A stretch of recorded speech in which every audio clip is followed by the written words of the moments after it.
Last के 25 days बचे हैं और इसमें आपको कुछ पॉइंट्स का ध्यान रखना चाहिए।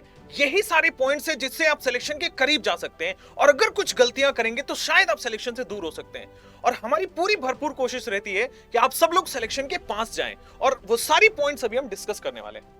बेटा काफी ज्यादा मैसेज हमारे को मिल रहे हैं बच्चों के कि सर लास्ट में कुछ गाइड करो, हमें कुछ रास्ता दिखाओ, कुछ डायरेक्शन दो, ताकि जो ये टाइम हमने मेहनत से निकाला है, काफी मेहनत करी है हमने एग्जाम के लिए, अब आखिरी में आके थोड़ा टूट रहे हैं, थोड़ा घबरा रहे हैं। तो कुछ ऐसी बातें आप बताओ जिससे हमें मतलब एक रास्ता मिले, एक डायरेक्शन मिले। तो डिस्कस कर लेते हैं आज हम इस पे।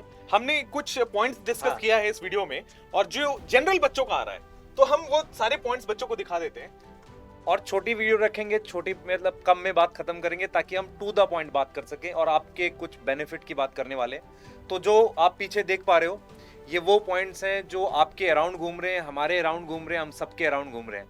तो उसमें सबसे पहले हम डिस्कस कर लेते हैं टेस्ट के बारे में। टेस्ट के बारे में मैं बात करता हूँ सर इनसे। तो बेटा टेस्ट सभी बच्चे दे रहे हैं और यहाँ पर क्या पॉइंट आ रहा है कि यार कितने टेस्ट देने चाहिए। जो सबसे पहले बच्चा कह रहा है कि सर टेस्ट कितने देने हैं। तो बेटा देखो टेस्ट का नंबर मैं ये मानता हूँ कि हर अल्टरनेट डे पर आप एक टेस्ट दे दो, लेकिन अगर आप डेली 2 टेस्ट भी दे दो तो उससे उतना बेनिफिट नहीं होगा अगर आप एनालिसिस नहीं कर रहे हो, क्योंकि टेस्ट को एनालाइज करना बहुत जरूरी है। अगर टेस्ट एनालाइज नहीं कर रहे हो ना तो फिर फायदा नहीं है। जैसे फॉर एग्जांपल आप 2-3 चीजें करनी है।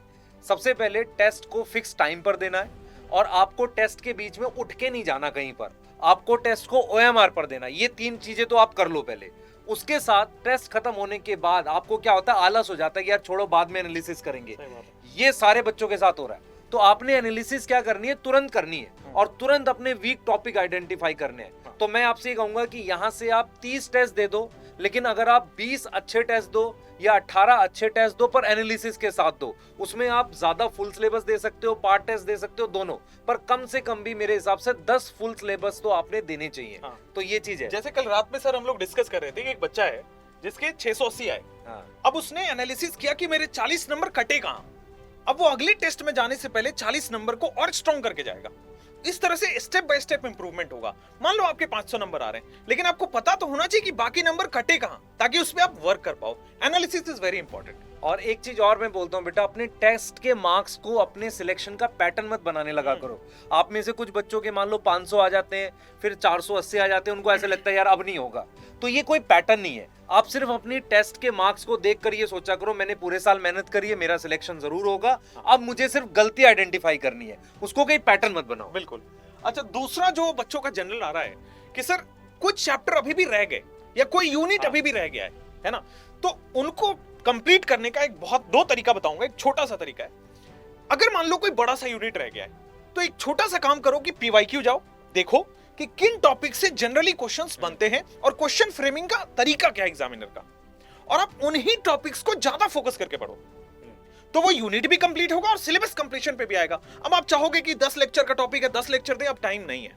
हाँ, वो मन नहीं करता मन नहीं छोड़ने का। या तो बच्चे को मन नहीं करता छोड़ने का। या तो आप एक काम करो कि भाई 1 शॉट लगा लो, ठीक है, लेकिन फिर भी PYQ के बेस्ड पे पढ़ाई करना सबसे अच्छा तरीका होता है अगर कोई टॉपिक रह गया तो। ठीक है, तो ये सिलेबस कंप्लीशन की बात हो गई। सर बाकी बात रही रिवीजन की, वो कैसे करें? अब बेटा देखो, रिवीजन के लिए मैं फिर बोलता हूँ, जो बच्चे अब इस समय भी कुछ नए नोट्स बना रहे हैं वो ठीक नहीं कर रहे। आपने अपने पुराने नोट्स ही पढ़ने हैं जो आपके पास ऑलरेडी हैं। आपको कोई नया मटेरियल भी मिलता है, अगर वो आपके पुराने मटेरियल के साथ सिंक हो रहा है तभी उसको लो। मतलब ऐसा नहीं कि आप फिर से कॉपी में नए नोट्स बनाने में लगे हो। तो कोई नई चीज रिवाइज नहीं करनी। जो मुझे ऐसा लग रहा है कि अब आपने कोई बहुत नई चीज रिवाइज नहीं करनी। बायो के लिए मैं बोल देता हूँ आपको, मैं ये प्लान कर रहा हूँ या हमारी टीम ये प्लान कर रही है कि कहीं ना कहीं आपको एक डेली वर्कशीट दे दी जाए। अगर डेली वर्कशीट आपको अवेलेबल करा दी जाए, हम चाहे टेलीग्राम चैनल पे ही करा दें आपको, तो क्या आप यहाँ से 25 दिन तक वो डेली वर्कशीट लगा लो और मैं ये मान के चलूंगा कि सारा पेपर उससे आएगा। तो ऐसा भी कर सकते हैं। लेकिन ये हमारी तरफ से आपको साथ में रिवाइज करना है बायो को। ऐसा नहीं कि हम अपना काम अच्छे से करेंगे आपके लिए।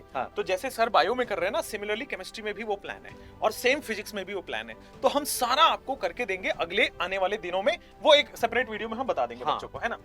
सर कुछ और जनरल चीज है जो हमें समझ आती है, आपको समझ आती है कि बच्चों के दिमाग पे ये हावी हो रहा है एग्जाम के टाइम पे, वो रही ये फियर ऑफ फेलियर और एग्जाम स्ट्रेस। बेटा एक चीज मैं फिर बताता हूँ, अगर आप लड़े नहीं हो तो पहले ही हार जाओगे। मतलब अगर आपने लड़ाई करी नहीं है तो आप इसका मतलब हार गए। तो पहले तो अपने दिमाग से ये निकाल दो कि मतलब अभी आप हारे हो, अभी तो एग्जाम हुआ ही नहीं है। हाँ। तो मतलब ये मत मानो कि कुछ अभी आपका कुछ बिगड़ा है या कुछ चला गया हाथ से, अभी भी पूरा पूरा टाइम है आपके पास।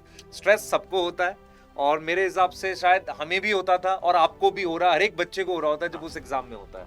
और जनरली जितने भी एस्पायरेंट देंगे आपके साथ, हाँ। सबको स्ट्रेस होता है, ठीक है? चाहे जिसका ईयर 1 आने वाला हो, चाहे आप लोग तैयारी कर रहे हैं, सबको स्ट्रेस होगा, उतना ही स्ट्रेस होगा, ठीक है? और यही तो टेस्ट है बेसिकली। एग्जाम क्या है? आपका पेशेंस टेस्ट। आप घबराते हो कि नहीं घबराते हो, इसका टेस्ट है। आप लास्ट तक टिके रहते हो कि नहीं, इसका टेस्ट है। और अभी का जो टाइम है ना बच्चों, यही है कि जो लास्ट तक डट के लड़ा ना, वो जीत जाएगा। हाँ, मतलब ये अपने मन से निकाल दो यार, फेल होंगे। दूसरी चीज बेटा, मैं फिर बार बार इस चीज को बोलता हूँ कि आपके अंदर जो है ना, बैलेंस बनाए रखने की एबिलिटी होनी चाहिए कि डिफिकल्ट कंडीशन में आप अपना दिमाग का बैलेंस ठीक रख सको। पढ़ाई लगातार करते रहो, रिवाइज करते रहो, चीजों को ओवर थिंक ना करो। जैसे आप में से कुछ बच्चे क्या होते हैं यार, ड्रेस कौन सी उस दिन पहननी है उसके लिए 3 दिन निकाल दिए। तो इन चीज, हाँ, 3-3 घंटे की वीडियोस देख। हाँ, 3-3 घंटे की। बेटा मतलब ओवर मत करो चीजों को, अभी अपने आप को रिलैक्स रखो, एग्जाम के लिए ही पढ़ो। दिन को मैंने बार बार बोला 2 हिस्सों में डिवाइड कर लो। एक हिस्से में टेस्ट देना है, एनालिसिस करना है, दूसरे हिस्से में रिवाइज करना है। रिवीजन में टाइम लगता है कई बच्चों को ज्यादा, पर कोशिश करो कम टाइम में रिवाइज करने का। बायो के रिसोर्सेज आपके पास फिक्स हैं, आपके नोट्स हैं, उन्हीं को रिवाइज करना है। एनसीईआरटी को नजरों के आगे से एक बार निकालना है। ये सारी चीजें आपको पता है ऑलरेडी, ऐसा नहीं कि उसके लिए आपको बहुत वीडियोस देखने की जरूरत है। बस दिमाग का मतलब लेवल ठीक रखना। हाँ, और एक और चीज मैं बता दूं, जब भी कोई अच्छा काम करने जाते हैं ना, तो नेचर आपको टेस्ट करेगा कि आप उस काबिल हो या नहीं हो, आप डॉक्टर के बनने के काबिल हो या नहीं, इसकी टेस्ट भरपूर होगी। और जितनी अच्छी आप सपने देखते हो ना, उतना ही तगड़ा टेस्ट भी होता है, तो तैयार रहो उसके लिए। हाँ, एक चीज मैं बताऊंगा बेटा, आपने देख लिया है न्यूज में कि यार 21 लाख बच्चे बैठे हैं। हाँ, घबरा तो रहे। आपके दिमाग में आ गया यार कट ऑफ जाने वाली है 680। हाँ। ऐसा कुछ नहीं होता है। हाँ। क्योंकि पेपर आता है और इंडिया के पूरे बच्चे उसमें एग्जाम में दे रहे हैं। जब वो रीजन वाइज आता है तो ठीक ठाक कट ऑफ पे आ जाता है जिसपे कॉलेज मिलता है। हाँ। तो अपने दिमाग में कोई प्री डिटरमाइन कट ऑफ लेके मत जाओ एग्जाम में कि कट ऑफ बहुत हाई आएगी। क्योंकि क्या होता है ना, अगर आप पहले से कट ऑफ लेके जाते हो ना, तो एग्जाम में बैठते हो, कहते हो यार मेरे तो बन रहे हैं 580, हाँ। जबकि आपके 600 के आसपास बन रहे होते हैं, और आप फिर तुक्के मार के अपने पेपर खराब कराते हाँ, हो। वो बढ़ाने की कोशिश करते हाँ, हैं कि कट ऑफ गैप हाँ। खत्म करने की कोशिश मत करो यार, वो नेगेटिव ले जाओगे। हाँ, वो मत करो। और एक और चीज यार, होम्योपैथी को भी उसी से एडमिशन लेना है एग्जाम से, यूनानी में उसी को एडमिशन लेना है, सारे मेडिकल स्ट्रीम के बच्चे उसी से लेंगे, और इसीलिए नंबर ऑफ एस्पायरेंट्स बढ़ेंगे, ऑब्वियस है। हाँ, बिल्कुल बढ़ गए, तो इससे घबराने की हाँ। जरूरत नहीं। आप अपना, आपको तो एक सीट चाहिए ना यार। हाँ, सिंपल। आप अपने लिए मेहनत करो, अपने लिए मेहनत करो, बाकी आसपास जितना कम डिस्ट्रैक्ट होगे इस समय, हाँ। उतना ज्यादा फोकस्ड रहोगे, खुद को देखो, अपने मार्क्स एनालाइज करो। हाँ, बस एक और चीज लास्ट में ऐड कर दूं मैं, बच्चों लास्ट टाइम में घबराहट होगी, नींद आएगी, पढ़ने का मन नहीं करेगा, ये सारी अपोजिट चीजें आपके साथ होंगी, हमारे साथ भी हुई हैं, सर के साथ भी हुई हैं। लेकिन जो इससे पार पा लेता है ना, उसी का लास्ट में सिलेक्शन होता है। तो आपको इन कठिन परिस्थितियों से लड़ना है, हार नहीं मानना और डरना नहीं है, घबराना नहीं है। आपका क्या बिगड़ जाएगा? आप अपना बेस्ट दे के आओ और आप सबसे अच्छा करोगे, ये भरोसा मुझे है आप पर। हाँ, हमें आप पे पूरा भरोसा है। आपने पढ़ा है और मेहनत करी है, और हम ये मान रहे हैं कि कंडीशंस कुछ भी हो, अगर लाइफ में आपने ईमानदारी से मेहनत करी है तो लाइफ आपको हमेशा चांस देती रहेगी आगे बढ़ने का। आप हम सब की लाइफ से भी सीख सकते हो। हमारे पास भी बहुत बुरे सिचुएशन थे, हम भी बहुत कुछ छोड़ सकते थे, लेकिन लड़े, डटे रहे और आगे भी डटे रहेंगे आपके लिए हमेशा मेहनत कर रहे हैं, आप भी एफर्ट करो। Yes. ठीक है, तो इसी प्रॉमिस के साथ कोई भी बच्चा बेटा अपना दिल छोटा नहीं करेगा, एग्जाम तक पूरा एफर्ट करेगा। रिवीजन हमने बता दिया, उन्हीं टॉपिक्स का करना है जो आपको ऑलरेडी मतलब आपके पास मटेरियल है, उन्हीं को रिवाइज करना है। ज्यादा स्ट्रेस बिल्कुल नहीं लेना, टेस्ट देते रहना है, पर टेस्ट देने से ज्यादा इंपॉर्टेंट है उसका एनालिसिस भी करना है। ठीक है, ये सारे पॉइंट्स दिमाग में रखेंगे और बहुत ज्यादा परेशान नहीं होंगे। हम आपके साथ हैं, आपको चीजें प्रोवाइड करेंगे, जितना हमारी बैंडविड्थ है, जितना हम कर पाते हैं उससे ज्यादा एफर्ट करेंगे। बस आप साथ में मेहनत करो। ठीक है, एक सपना आपका है, एक आपके पेरेंट्स का है, एक हम सबका है कि आप डॉक्टर बने। उस सपने को आगे लेकर चलते हैं बेटा, और मिलते हैं नेक्स्ट एक और डिस्कशन में एग्जाम के सिलेक्शन के बाद। हाँ, थैंक यू बेटा, बाय, थैंक यू।